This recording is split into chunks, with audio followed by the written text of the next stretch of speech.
surveillance. We are eagerly waiting to hear from you, Dr. Mishra. Over to you. Thank you so much, Joydeep. Quick correction, I am not from IIT Delhi. I'm from Triple IT Delhi, which is in the Prasad Institute of Information Technology, Delhi. And, a lot of people often confuse IIT Delhi with Triple IT Delhi, so I wanted to make it. Apologies for that. Yeah, no worries, no worries. That's okay. Also, thank you to the organizers, and thank you also to Krishnakant Handiki State Open University, but also Indian Sociological Society for hosting this very interesting methodology workshop. I can clearly see there is a great participation, which is evident in the numbers which I see here, despite this being the last session of the 3-day workshop. So which means this has been a fairly successful event because you've been able to retain the interest of the participants. Also, thank you for inviting me to deliver this lecture on digital ethnography. Um, to teach digital ethnography in a 1-hour lecture perhaps is a very ambitious exercise, and I would not say that I would be entering into that domain. However, I know that many of you have keen interest in digital methods and at some point would like to experiment with them, if not already. And so in today's talk, what I will largely be focusing on are some of the issues which emerge in digital ethnography. And when I say issues in digital ethnography, I would very much like to keep the backdrop of ethnography in mind for all of you, because I know you've already had sessions on qualitative methods, but also particularly on ethnographic research. So please keep all of that in mind once you're approaching digital ethnography, because while the medium might change, a lot of concerns we work with, a lot of methodological issues we work with, a lot of things we are very cognizant of in ethnography in general will also remain very, very pertinent in the context of digital ethnography. So while digital ethnography might sound something completely novel, there are very, very strong continuities with the much older established ethnographic method. And if you have that in mind, I think it will become easier for you to navigate digital ethnography. So apart from highlighting some of the methodological issues, some of the epistemological issues in doing digital ethnography, I would walk you through basic steps of digital ethnographic research. Now, again, digital ethnographic research can be of multiple sorts, so I've kept it as broad as possible to include different forms of activities or methodologies that may go into digital ethnographic research. And I will also walk you through some kind of ethical issues that we need to be very, very cognizant of once we are doing digital ethnography. So with that background, I think I would proceed with my presentation. I think I don't have the sharing rights currently. So maybe if I can be given rights to share my screen. Give me a moment. I'll check it out. Sure. Yeah, sure.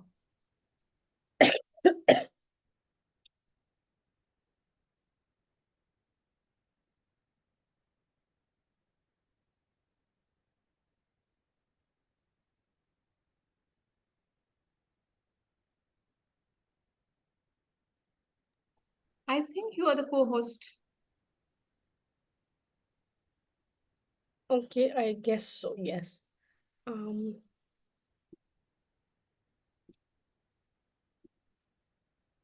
Please let me know if my slides are visible to you.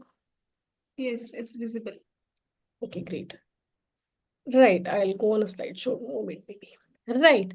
So starting with the topic of digital ethnography, and many of you would know that ethnography as a method, while now is being increasingly used in a lot of disciplines, from say policy studies to geography to even economics to a great extent, you know, the roots of ethnographic method to a large extent have laid with the domain of anthropology in many, many ways, and anthropology in different forms, right? However, if you look at the broad domain of anthropology, one of the things which becomes extremely clear is that the discipline of anthropology was always based on the idea of physical presence of the researcher, right? So in many ways, the researcher was engaging physically with the subject matter that they were dealing with. In the case of archaeologists, for instance, there was a physical presence of archaeologists that was necessitated in the ruins which they were studying, right? In terms of dealing with historical space and matter. In terms of biological anthropologists, again, they were dealing with. Sorry to interrupt. I think the screen is kind of loading. It's not showing the slides right now. Okay, Initially it did. I mean, I am on the first slide. No, not the cover slide, but the slide after that. So what can you see? It says loading. Is that the slide? Will it say that? I don't know why it is saying your screen sharing is paused. I didn't intend it to be. Okay. Tell me if it is visible to you now. No, it says loading. Okay, let me stop sharing and maybe Yes, reshare. yes. Yeah.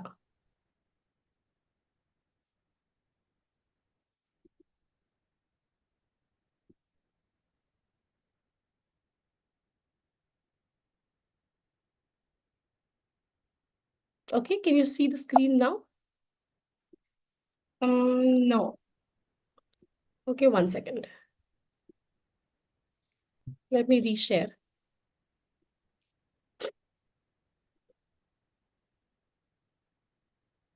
Yeah, it's visible now. Okay, so can you see the slide on central issues and Yes. methodological? Okay, great. So yeah, so sort of, going back, I'm now on the first slide, which is digital ethnography, shifting ethnographic practices. Is that the It's screen? there. Yeah, shifting ethnographic practices. Yeah. Yes, great. Thanks. Okay, so yeah, anytime sort of screen freezes or something, please do let me know, right? Sure. Yeah. Okay. So the point that I was making, in many ways, ethnography, which has been a very critical approach within anthropology, and the broader discipline of anthropology has always been fixated with the idea of the physical presence of the researcher in the field, whether it's for biological anthropologists or sociocultural anthropologists who would physically go to the communities and have a sustained long engagement with the communities that they were dealing with or they were studying, right? So somehow the idea of physical presence has been so closely intertwined with the idea of doing anthropology and doing ethnography in particular, right? However, with the rise of the digital age, with the rise of the internet, with the rise of Web 2.0, with the rise of what we know as participatory web, the expansion of social media, the expansion of sort of, exchange activities on the internet, we do see that somehow the world that sociologists can study or the world that anthropologists can study has really expanded. So now, not only are we studying physical communities which are out there through our physical presence, we also have the option of studying interactions which happen in the digital space, right? And interactions which are basically happening through digital mediums of phones, email, social media, the camera, the web, virtual reality, and so on and so forth. So for sociologists, really, and for anthropologists particularly, yeah, in many ways, the sociological toolkit has expanded once we look at how, from the 90s onwards, the internet and digital technologies really have taken over. And when I say taken over, I mean to say that several studies on the internet, whether it's a Pew Research Foundation study or the Internet Foundation study, they've all revealed for us that not only are many more people using the internet now, but the intensity of interactions is also much more, which means that not only are more people on the internet, they're also talking with each other more on the internet in comparison to early 90s. And secondly, the internet is also becoming fairly diverse. So while earlier access to internet was restricted to few groups, today access to internet has expanded. Now, when I say that, I don't mean that digital inequality does not exist. It continues to exist, and yet you would find very diverse kind of representation of ethnic communities, of religious communities, of genders, of different kind of primordial identities being reflected on social media or the internet particularly, right? And so the point essentially is that now you see a lot of social life really unfolding on the internet or in digital spaces, and this has really a lot of impact on the discipline of ethnography itself, because suddenly it opens up a new site for us to engage with, a new site for us to study, right? um if you look at the definition of ethnography, and I think O'Reilly gives one of the most comprehensive definitions of ethnography. Of course, this is not the only one, but O'Reilly argues that ethnography is iterative inductive research that evolves in design through the study, drawing on a family of methods that acknowledges the role of theory as well as researchers' own role, and that views humans as part object and part subject. And once you look at this kind of a overarching definition of what ethnography is, a lot of it is also what digital ethnography will be cognizant of. A lot of it in terms of evolving design, in terms of a variety of methods, in terms of theory backing your research, in terms of researchers' own reflexivity and position, also in terms of having human subjects at the end of the study. All of these aspects also are reflected when we speak of digital ethnography. However, the strongest difference between digital ethnography and ethnography, how we have known ethnography or practiced ethnography, is that somehow in digital ethnography now our contact with our respondents, right, or our contact with those whom we are studying, you may call them objects, you may call them subjects, there has been a divide on it. It is now mediated. When I say mediated, it means that now we are not in the direct presence of our respondents. Rather, we are also sharing the same virtual space as our respondents, right? So in many ways, even when ethnographers in digital ethnography may be doing research in the defined field site, and in this case, the field site will be a digital space, in many ways, they are physically invisible to those whom they are studying. Many a times, those who are being studied may not even know that they are being studied. And of course, these are huge methodological, ethical issues, and we will talk about some of them eventually, right? So there is a certain physical invisibility of the researcher when the researcher is doing digital ethnography. And this invisibility has bearing on how ethnographic practices may happen or what may really change under ethnographic practice once the researcher becomes invisible of sorts and does not share a direct physical presence with the community they are studying. For instance, watching people or observation, as it was called in ethnography, suddenly changes to digitally tracking people. You're tracking handles, you're tracking Instagram names, you're tracking accounts, you're tracking people through their geolocations often, you're tracking people through the digital traces that they are leaving. So direct observation in many, many ways, watching real people gets replaced by digitally tracking people in digital ethnography, right? Similarly, the whole idea of listening, and listening is such a critical part of doing research, particularly qualitative research. In many ways, in various methods that are used under digital ethnography, we would find that listening takes a backseat unless it is sort of online interviews and so on and so forth.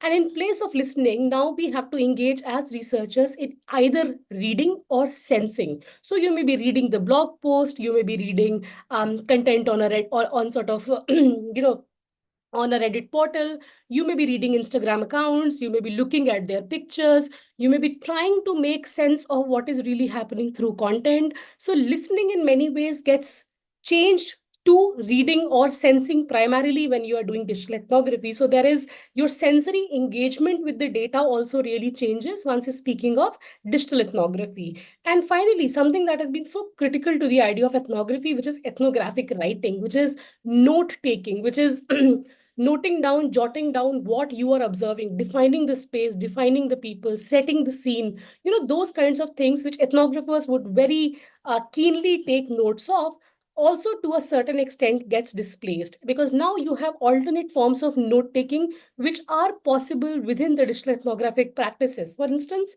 screenshots, for instance, capturing, or saving images if they are images that can be saved. So saving those images, or example, copy pasting the content of a chat forum which you may be analyzing on a Word doc for later analysis. So it means that the skill of ethnographic writing is also in many ways transforming once we do digital ethnography. And in its place, you have newer ways of documenting ethnographic data like video, photography, blogging, and so on and so forth, right? So in many ways, the moment we move from ethnography to digital ethnography, a lot of very, very minute practices of doing research experience considerable shift. And in the process, researchers also are constantly meddling with ways about how to go about the new thing, right? So sometimes you may have a wealth of data, but you really don't know how to annotate your digital data, right? Or how to save your digital data. And these are issues which researchers in digital ethnography will constantly be grappling with. And yet these pretty much remain central to the exercise of digital ethnography, as they would remain central to the exercise of ethnography in general, observing people, of listening to people, of hearing their side of the story, of noting down what they are saying. These are critical things in ethnography and will remain critical also in the practice of digital ethnography. Their modes and mediums, although may change, right? It is important to also sort of alert the community of researchers, young researchers who are in this talk today, that digital ethnography, while is one of the more popular names for doing ethnography online, please remember it is not the only term, right? For the sake of definition, again, digital ethnography can be defined as a method that seeks out and describes the cultures that are made possible or altered by the presence of digital technology and practices. Again, a fairly broad definition. And please remember, anthropologists have always had obsession with the idea of culture. And even in digital ethnography, we're looking at newer and emergent cultures when we are studying them in the online spaces, right? However, like I said, digital ethnography is only one of the names given to this kind of an approach. And several scholars have referred to digital ethnography by a lot of variety of names. So you may find sort of literature resources, particularly, and anthropological writing on methods, particularly, that may be using terms like cyber ethnography, for instance, or virtual ethnography, virtual world ethnography, virtual anthropology, digital anthropology, netnography, which has been extremely popular, social media ethnography, network ethnography, networked anthropology. So there are all these plethora of terms that have been used to refer to digital ethnography. And in many, many ways, the aims and objectives of all of them have been pretty similar, barring maybe, minor divergences and so on and so forth. Okay, going forward, like I said, that while it may be difficult for me to teach you in a 1 hour session how to do digital ethnography, I would want to point out to you certain methodological strategies or certain issues that you need to be cognizant of when you are doing digital ethnographic research, right? So one of the things that researchers should keep in mind is that the ethnographic ideals in digital ethnography will be constantly shifting, right? So one of the ethnographic ideals that we have always moved with when we do ethnography is that the real thing in ethnography is you go to the field, you live amongst the people for a longer time, you learn their language, you engage with them over a substantial period of time. And only then, once you immerse yourself in the field, and in this case, the field is a physical site, a community, a village, a locality, a neighborhood, whatever you are studying as part of your ethnography, a school, an institution, whatever. And somehow our notion of idealized field site has always been this kind of a physical space. And because we believe in this idealized notion of a physical space as a field site, many a times those who do digital ethnography may not be taken very seriously by their peers, but also senior ups in academia, right? So it many a times digital ethnography may not be considered to be real ethnography. You are not dirtying your hands in many ways as older generations have done, right? However, a lot of scholars who are practicing digital ethnography have been very, very critical of this idealized distinction between the real and the virtual. And Dumert particularly has been a very vocal voice, and he argues that it is not that that people have not engaged with those who have been absent around us. And in fact, humans have always been in touch with the absent. And he gives examples of deities, of talking to the dead, of dreams, or sort of being in contact with people through books, letters, and telephones. So when parties may not be there, and yet very rich interaction may take place. And he says that all of these constitute extremely meaningful acts for those who engage in them, right? And I'm drawing here on Weber particularly when he says that action should be meaningful for those who are engaging in that particular action, right? So people performing rituals for the dead, even when the dead may not around, may still hold a lot of cultural significance for them, right? So Dumert says when we have historically always been in touch with those who are really absent around us, it should not really deter us from thinking about the digital as being very, very real, right? And one of the things that Kozinets very articulately sort of argues is that online social experience, things that people do online, have very real consequences for them. People's sense of identity, people's sense of social image, people's sense of self-worth, people's sense of community, people's sense of family may often be mediated by their online presence, right? And online representation also has a lot of impact on how people perceive their own self identity to be. Now, given that for many people who are using internet, virtual interactions are almost as real interactions, and also that virtual world, or the ways in which they exist in the virtual world, is kind of very tightly enmeshed with the ways in which they exist in their real world. When I say tightly enmeshed, I don't mean to say one is the replica of the other. I don't mean to say, because we all know we present versions of ourselves online, right? uh, but for the informants, really, the real and the virtual are not really separate. And if we do agree to two of these contentions, that one, for our respondents, virtual is often real, and second, for them, their real lives are often interwoven with their digital or virtual lives, then it means that in many ways, the task of anthropology really is to engage with this question of what does it really mean to be human in the digital world, right?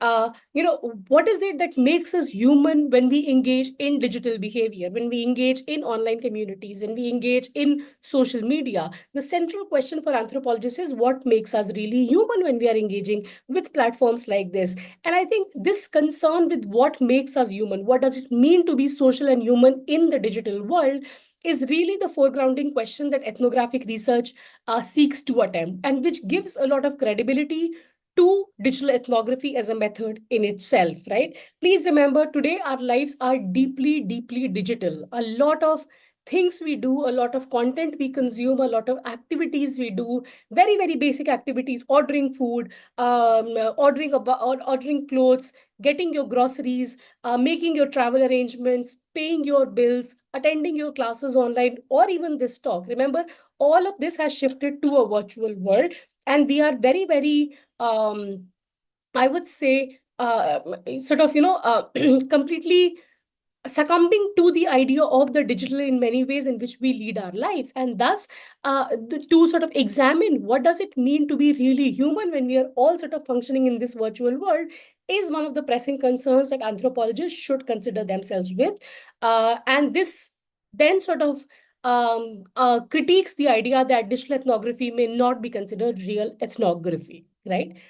The second important sort of thing is what constitutes field site really, because again, anthropologists have always had this obsession of I have spent 1.5 year here in this particular remote village. I've learned a new language. I've learned a new culture. We all know sort of traditional anthropologists by their field sites, right? So there is a certain sense of prestige attached to the idea of being in the unknown, being in the unfamiliar for a substantial duration and engaging deeply with it, right? Now, what does it mean to say what is really the field site when we do digital ethnography? Ultimately, we're all sitting in front of screens, we're sitting in front of our tablets, in front of our computers, right? So in many ways, it is a very contested question, what really is field site?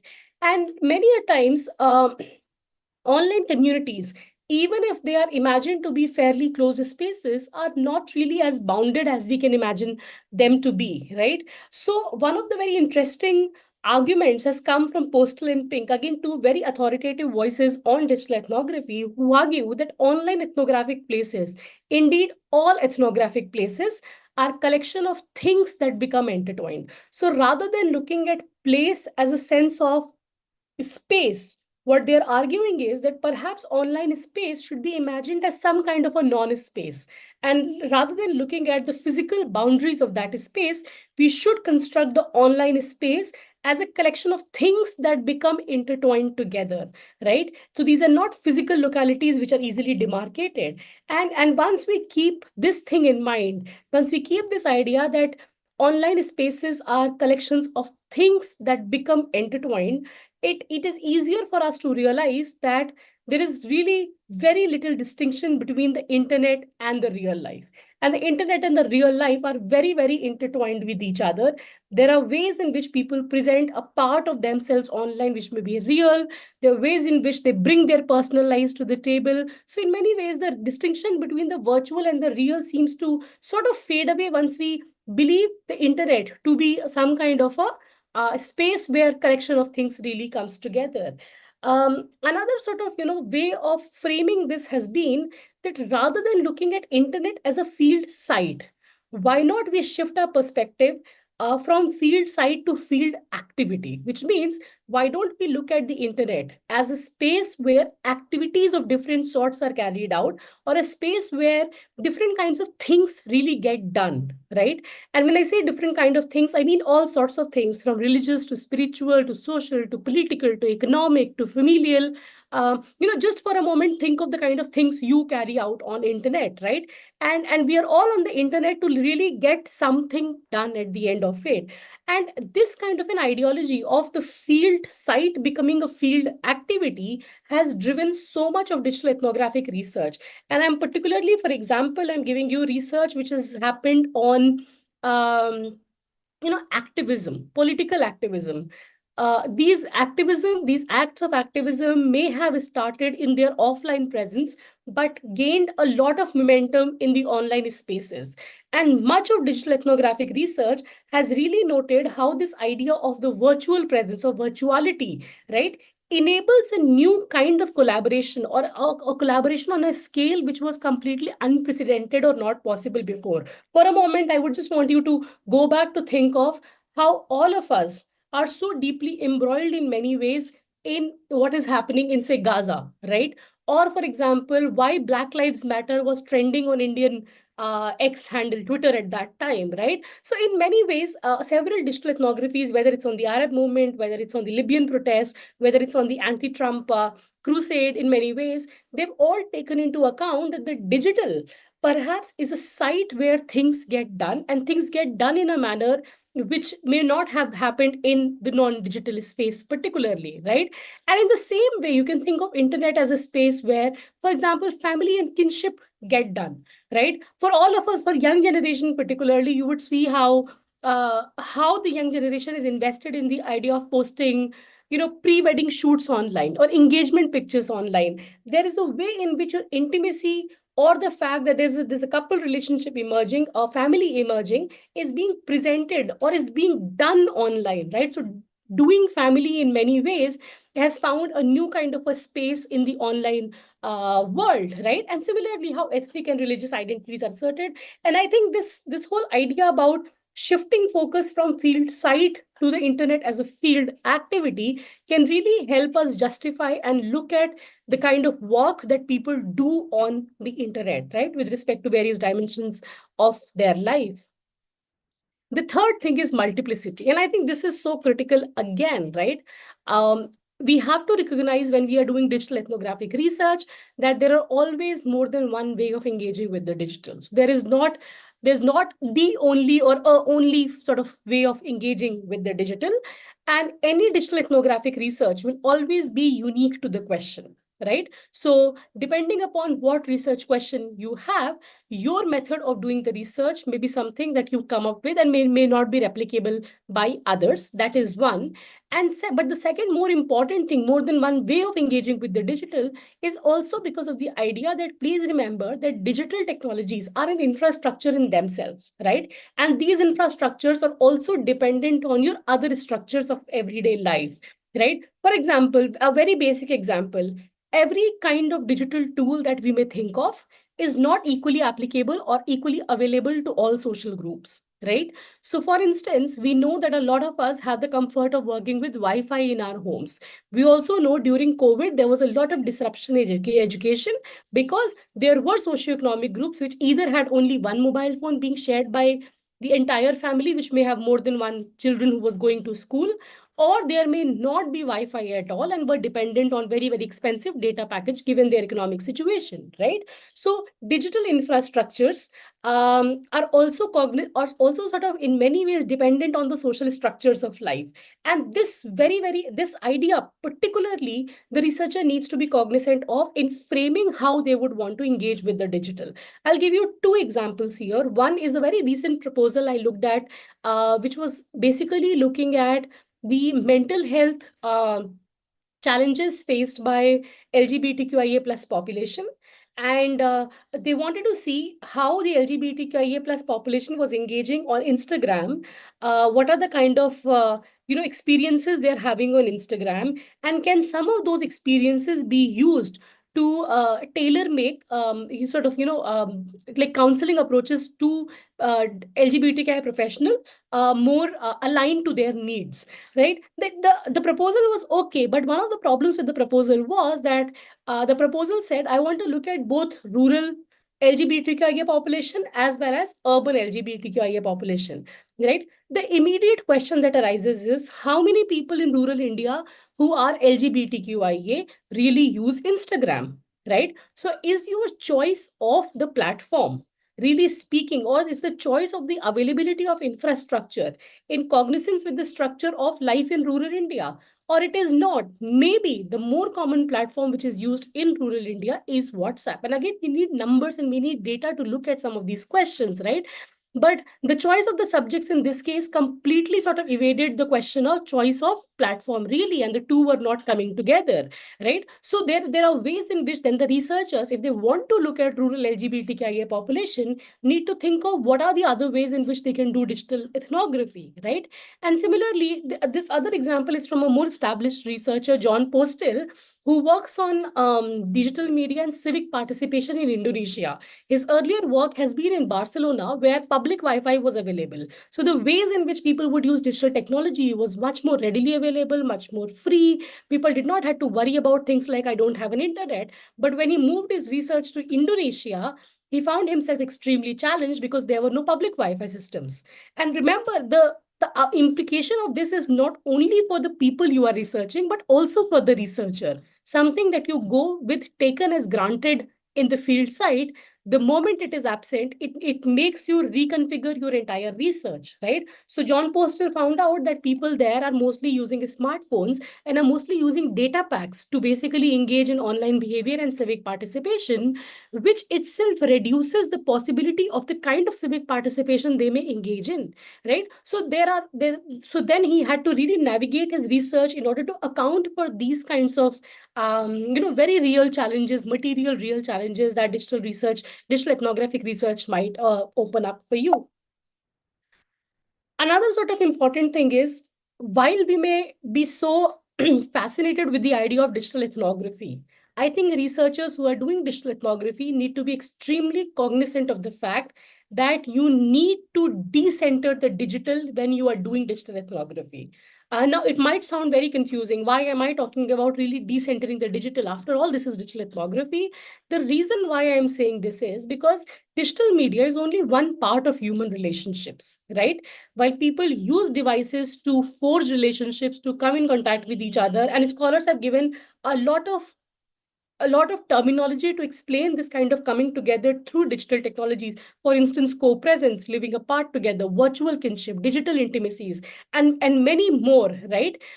Yet, even in this kind of a literature, which is speaking about newer kind of relations and intimacies flourishing online, even this literature is extremely conscious of the fact that even when relationships may be conducted online, they are not purely digital, right? So people will always have an offline dimension of their relationship, or the ways in which social relations may be structured in the offline space may get reflected in the ways they are conducted in the online spaces. So in many ways, when you're doing digital ethnographic research and looking at people's relationships with each other, of friendships, of activism, of marriage, of kinship, of economic transactions, of political relations, remember that these relationships are also lived in the offline mode. So in many ways, you need to be aware of what is really happening with respect to an institution in the offline space once you start examining it in the online space. And again, I'll give you two examples here. One is a more well-known example of Rachel Parenas,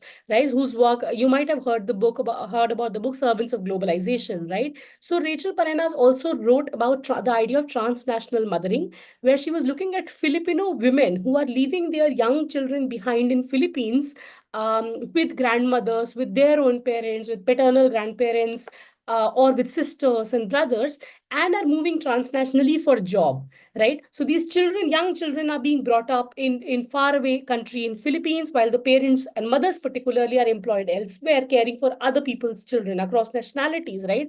And what is interesting is, in her work, there's a lot of discussion about how Filipino mothers at a distance are using digital technologies to care for their young children who are living away from them.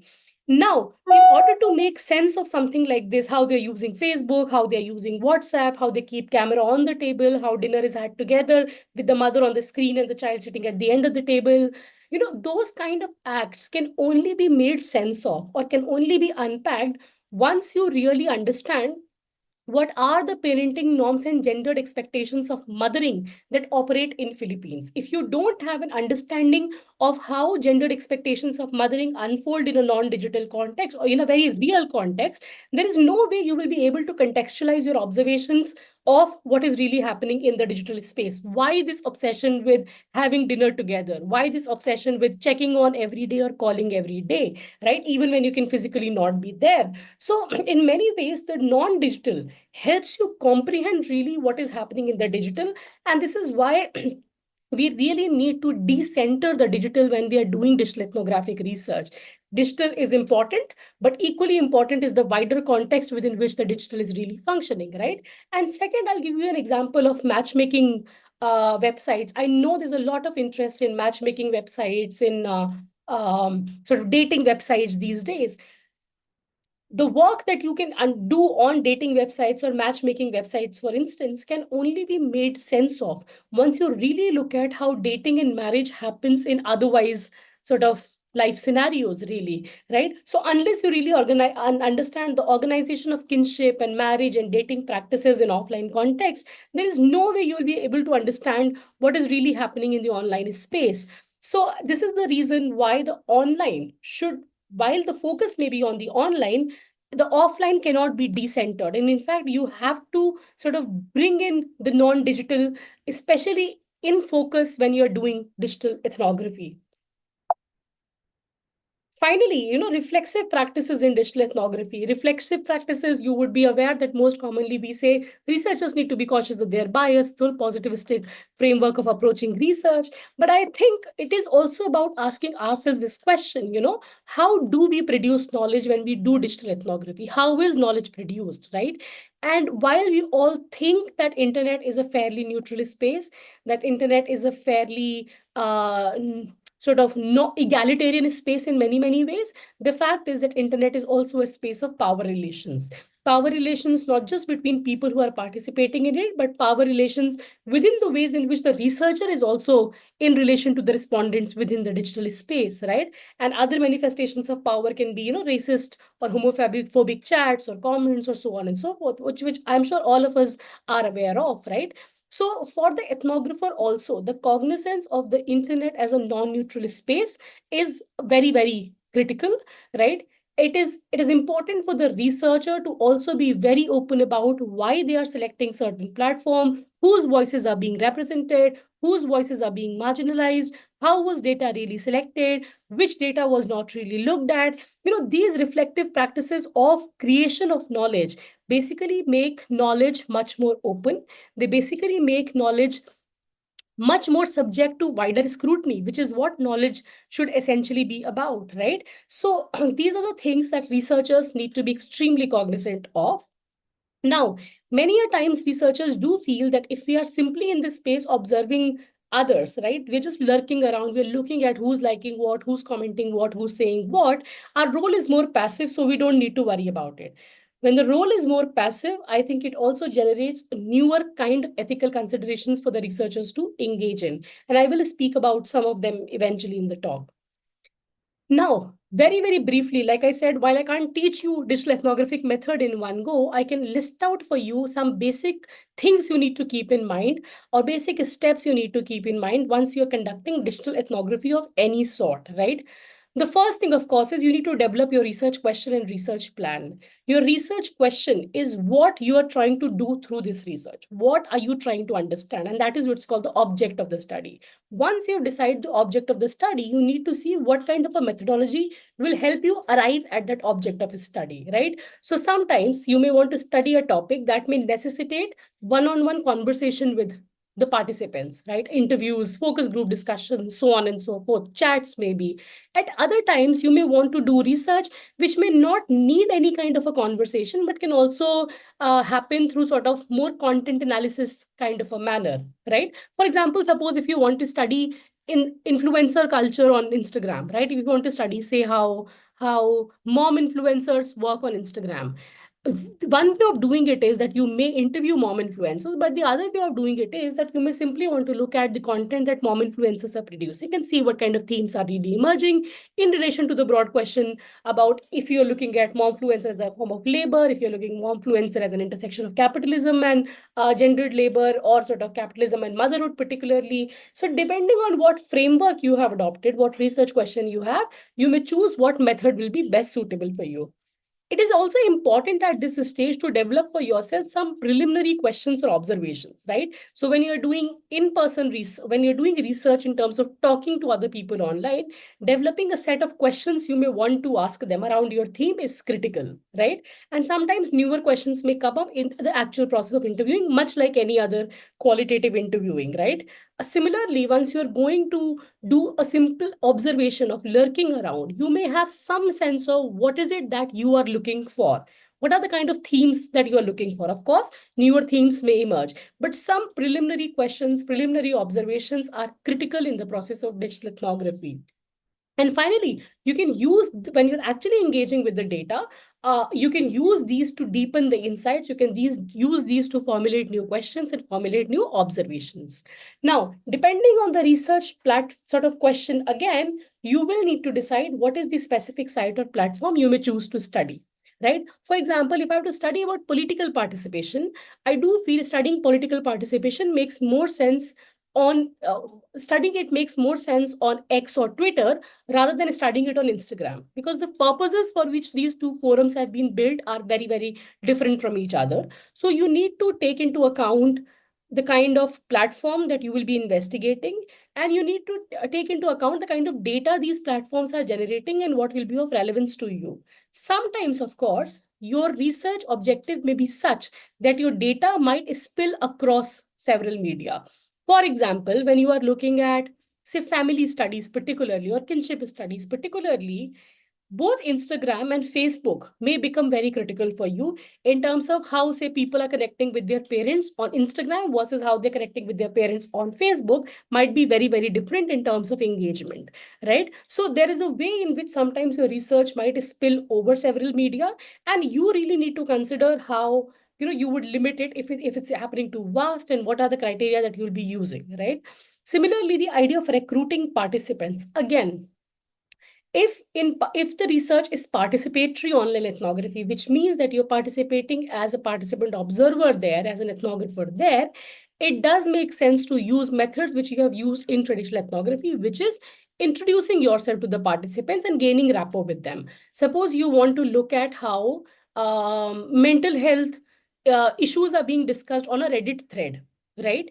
And you would eventually want to interview people about what are the kind of mental health issues they're experiencing, and whether they find Reddit to be a supportive community when dealing with mental health issues, right?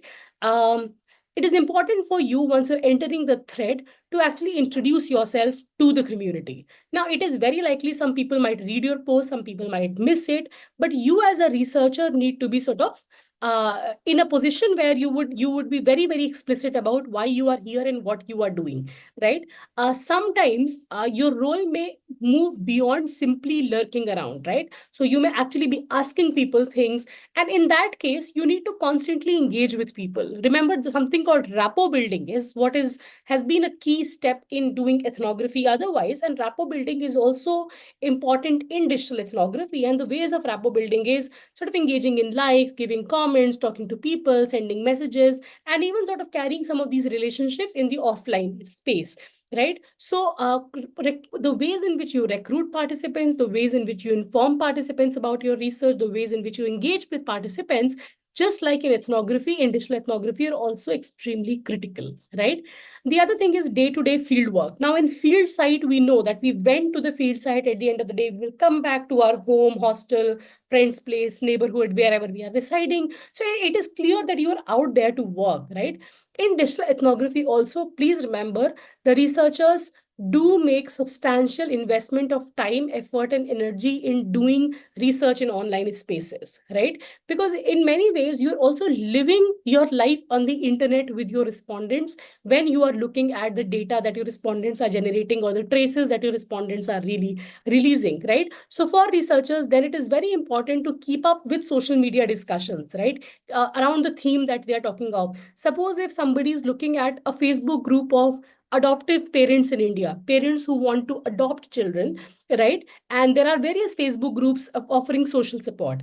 If you are sort of looking at something like this, if this is a research topic for you, then you constantly need to engage with the various threads and discussions which are happening on them around, say, the time duration, around, say, the legal processes of it, around, say, the challenges with sort of having a new child in your home. So there might be these various themes which may be emerging, and the role of the researcher is very critical. Now, I would again like to point out that sometimes this may not be considered real activity, real ethnographic fieldwork, field activity. However, please remember this has a lot of bearing on the researcher also. In constantly engaging with online data can also have very real corporeal bodily impact. For instance, sitting for longer hours, for instance, carpal tunnel, for instance, eyesight strain. So there's a way in which a substantial bodily effort also goes in conducting this kind of a fieldwork online, right? So this should not demean for you the value of what digital ethnography is, but rather should corroborate that there is significant amount of effort, time, energy that goes into conducting also digital ethnography, right? And finally, collecting and analyzing data. Just like any other ethnographic research, the idea of exhaustiveness is extremely, extremely false, even in digital ethnography. You are at best able to share partial truths, as Clifford Geertz and Marcus would call it, right? And so ethnographers, even in digital ethnography, really need to limit their focus, right? You cannot be covering everything. You cannot be covering every thread. You cannot be covering every single post. And you need to be cognizant of what you have chosen and what you have not chosen, right? There is wealth of data once you start doing digital ethnography, but which also means that your ways of collecting data, your ways of organizing and sorting data need to be extremely well thought out from before. You can collect 1,000 pictures, but if your 1,000 pictures are not properly annotated, at the end of the day, you'll just be left with this huge pile of pictures without you being able to make any sense of it. Now, please remember, there are very, very helpful data storage tools, data storage archives, which are now available for researchers. For example, Qualitative, Diligo, Evernote. What they do is, if you find a web page, if you find an image that you really like, you can, for your research, you can put it to your library, you can add keywords to it, and through keywords, you can later search them according to a particular theme, or you can retrieve all photos pertaining to a certain keyword together. So there are ways in which you can use these tools, again, digital tools, to enhance your digital ethnography. And finally, these sort of annotations can be coded according to the themes that you have generated as part of your wider research question. Finally, the ethical issues in digital ethnographic research. And I'll begin with this quote by Dumont, who argues that if we accept that the actual and the virtual are deeply entangled, and this is the point that I've been stressing throughout the presentation, then the basic ethical principles for offline research should also apply to online research. The right to informed consent, anonymity, and protection of privacy. Now, please remember, I know in many institutes in India, particularly, IRB clearance, ethical review board clearances are not sought, are not taken very seriously. At a structural level, we need that change, that IRB clearance for any research that engages with human subjects, whether in the online space or in the offline space, is critical. However, even if the institutional structures of IRB are really missing from your institutions where you are doing your undergraduate, postgraduate, master's, or PhD, right, you still need to be ethical in your research. So, for example, one, like I said, if you are actually taking data from private groups, if you are taking data from people who identify you as a friend, then you need to tell them what you are here for. And you need to take their informed consent before collecting any form of data. Informed consent can be collected through transcripts. Informed consent can be recorded by their consent, or it can be through a signature on a informed consent form. So, but you should tell them why you are there, and you should take their informed consent. technically people do say that anything on the internet is public, and because it's public, it's okay for researchers to use it. However, it might be wise to also check the policies of different platforms, because please remember, you might also want to publish eventually on these data sets, right? So sometimes policies may be contentious, and sometimes policies may particularly be tricky around sensitive topics. So it's always best to sort of look at what are the data usage policies of different platforms from which you're using data. Like I said, issues of anonymity and protection of privacy are critical even in digital ethnography. So even if you're using public available data, try and protect your respondents' privacy and anonymity. Now, when I say respondents, I mean you can simply be doing a content analysis of comment section on a Reddit thread. But please do not use the hashtags, sorry, don't use the usernames, don't use their Instagram handles, don't use their nicknames with which they identify themselves.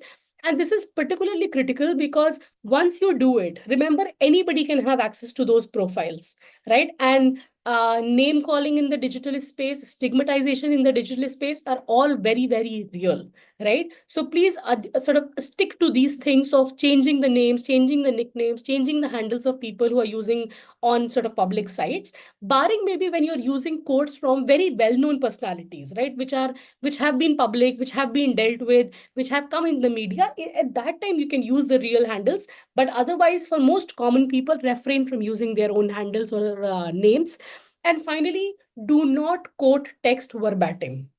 Do not quote text in your papers, in your write-ups, in your presentation, like how the respondents have spoken about it or written about it in a comment or in a thread or sort of, in a Facebook message or a personal chat.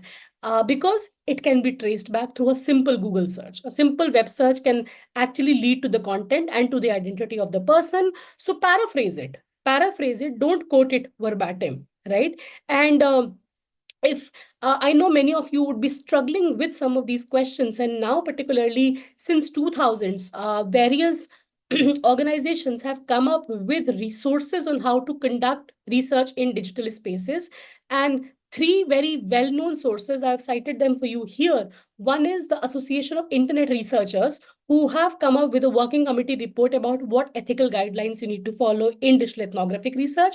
And second is the American Psychological Association. And third is the British Psychological Society. All of them have come out with very detailed ethical guidelines on internet research. So please familiarize yourself with them, right? They may alert you to things that you may not be cognizant of when you're doing digital research or digital ethnography in particular. So please, these are publicly available documents. You can find them through an easy Google search. Go through these documents so that you're not caught in gray areas once you are dealing with digital ethnographic data. I think I'll stop here, and I would love to answer any questions that you may have. Dr. Mishra, it was wonderful knowing about this dimension of ethnography, and I'm sure participants have equally benefited from this. And given the comments of the participants, we would like to associate with you again in future. So there are a few questions in the chat box. I think you can have a look at the ones that we would like to respond. Okay. The first question by Mayuk, does top category peer review journal accept digital ethnography papers? Yes. In fact, now several top tier journals are completely dedicated to digital ethnography and digital social research. So those things are there. The second thing, how do we tackle the key questions of rigor in digital research? The question of rigor can best be tackled by being very explicit in your methodology, right? Be as clear in your methodology about how you have went about containing, sort of using the data, collecting the data, writing about it, which resources have you drawn on, which data sources have you drawn on, which methodologies you have taken. Be as explicit about it in the methodology.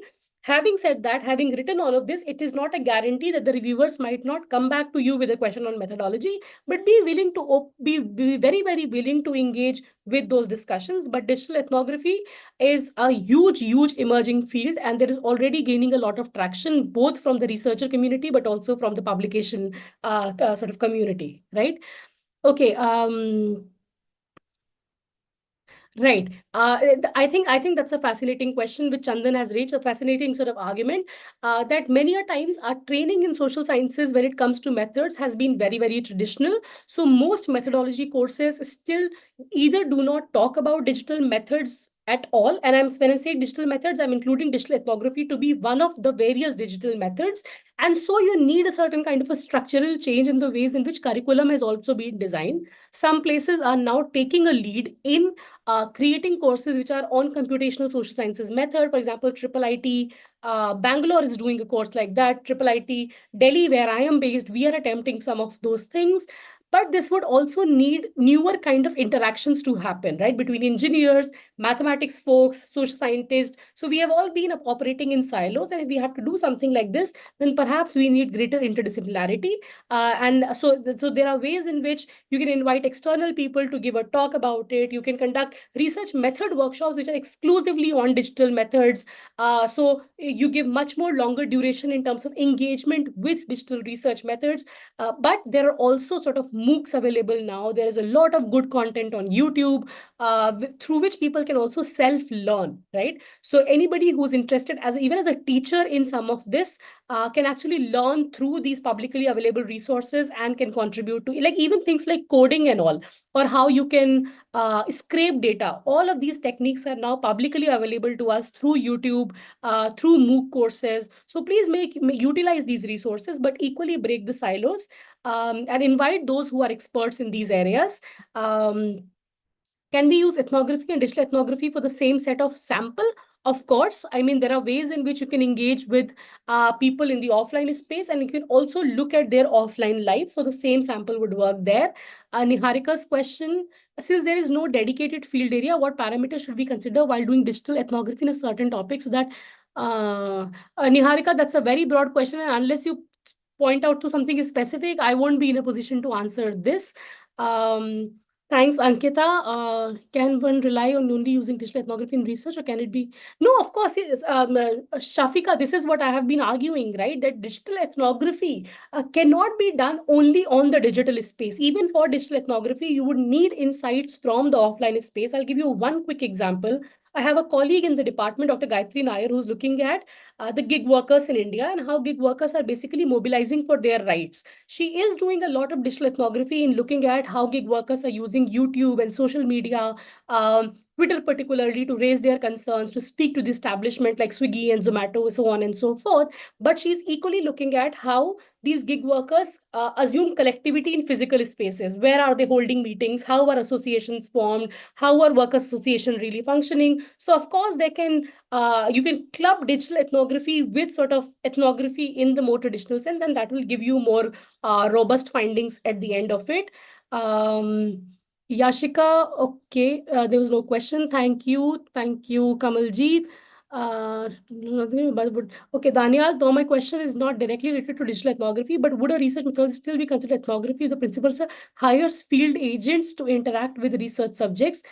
Yes, of course, it will still be ethnography. Remember, ethnography is not simply about who's doing it. Ethnography is about a method and an approach. So as long as the method and approach is through hiring research assistant, but following an ethnographic perspective and approach, it will still be called an ethnography. And please remember, a lot of ethnographic research happens through field assistants. Of course, questions of proper remuneration and all are very central, so keep that in mind. Should not be an exploitative process. Lists of some papers will be helpful to us. I will share a few resources with the organizers, Gargi and Maureen. So Devi, please reach out to them. Gargi and Maureen, Share please it. remind me and I'll Yeah, share yeah. a few resources with you. Pass it on to the community. Yes, Aditi, I will share the resources. Can we use Facebook data of a group or individuals? Of course, Lucky, you can use Facebook data of a group. Thanks, Akanksha. Is mere observation without participation, and yes, it is an accepted method. Like I said, lurking around, just hanging out, just not talking to people and seeing is an acceptable method. However, it is not without ethical challenges, so which you need to be sort of cognizant of. Yeah, I think I've answered more or less every question. So ethical approval committee is not constituted my university for human samples. What do I do in such a case? One, lobby with your university to create an IRB in place, because please remember, increasingly many good publication houses are also demanding an ethical approval for research. So it should not be that because you don't have an ethical research committee in your place, you may not be able to apply to those venues with your journal articles. So one, make strong demands on the establishment to have IRB committees in place. Alternatively, I know that I think Indian Council of Medical Research, for instance, also invites proposals from elsewhere for review. I may be wrong on this, so please do check. But the best would be to lobby for these mechanisms to be in place. So Khyati has given an example of coming of age in Second Life. Okay, yeah, my email ID is publicly available on the IIIT website. It's paro.mishra@IITD.ac.in. I'll also type it here for you if that helps. But you can find my profile online. Yeah, that's my email ID. If there are any other questions that I can answer, I'll be more than happy to. Thank you, Dr. Mishra. Thank you so much for being with us. And dear participants, we will break for 5 minutes and we sort of get together again for a informal valedictory. Thank you. Thank you so much. Thank you, Gargi and Joydeep, for and Maureen for organizing this. It was a pleasure interacting with you. Paro, this is me, Gargi. We have of course, communicated digitally, but we are meeting virtually today. I'm using Professor Joydeep's laptop. Oh, okay. Okay. Sorry. No, that's fine. We have never met in person, and hence the confusion. Yeah. Okay. That's fine. Thank you. Yeah. We'll meet But again. yeah, we'll meet again for sure. Yeah. Yeah. Thank you so much. Bye-bye, everyone, and all the best with your researches. Yeah. Dear participants, please stay. We'll be back in 5 minutes. The link will be open